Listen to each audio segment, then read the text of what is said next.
শিল্প কি? এটি কি কেবলই আমরা যা দেখি বা যা অনুভব করি তাকে সুললিতভাবে প্রকাশ করতে পারা? না, বরং শিল্প হচ্ছে একটি বিশেষায়িত দৃষ্টিভঙ্গি। অর্থাৎ আমি একজন ইন্ডিভিজুয়াল হিসাবে হয়তো একই জিনিসকে একটু ডিফারেন্টভাবে দেখছি। হয়তো যে কবি তার ভালোবাসা প্রকাশ করতে গোলাপ ফুলের আশ্রয় নিয়েছে, যে গোলাপ ফুল ভালোবাসার মূর্ত প্রতীক। আমি আরেকজন কবি হিসাবে হয়তো সেই গোলাপ ফুলকেই দেখছি যে একটা মৃত্যুর প্রতীক বা একটা অন্ধকার কিছুর প্রতীক হিসাবে, রাইট? সো একই অবজেক্টকে যখন বিভিন্ন মানুষ বিভিন্ন দৃষ্টিভঙ্গি থেকে দেখে এবং তাকে বর্ণনা করে, এই যে নতুন একটা দেখার দৃষ্টিভঙ্গি তৈরি হলো, নতুন একটা ভাবার অবকাশ তৈরি হলো, এটি কিন্তু শিল্প। এবং দেখেন, শিল্প কিন্তু একটা পার্সোনালিটি ট্রেট, বা একজন সৃজনশীল মানুষ, একটা শিল্পী মানুষ, তার ভেতর থেকে এই জিনিসটা আসে, এটা একটা ইনার কলিং। সো যার ভেতর থেকে জিনিসটা আসে, he or she can not control it.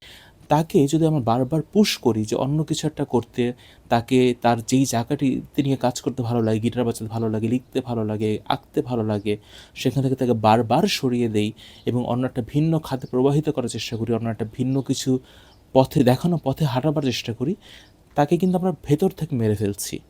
একটা শিল্পীকে আমরা যখন একটা খাঁচায় বন্দি করে ফেলি, এর চাইতে দুঃখজনক বিষয় আর কিছু হতে পারে না।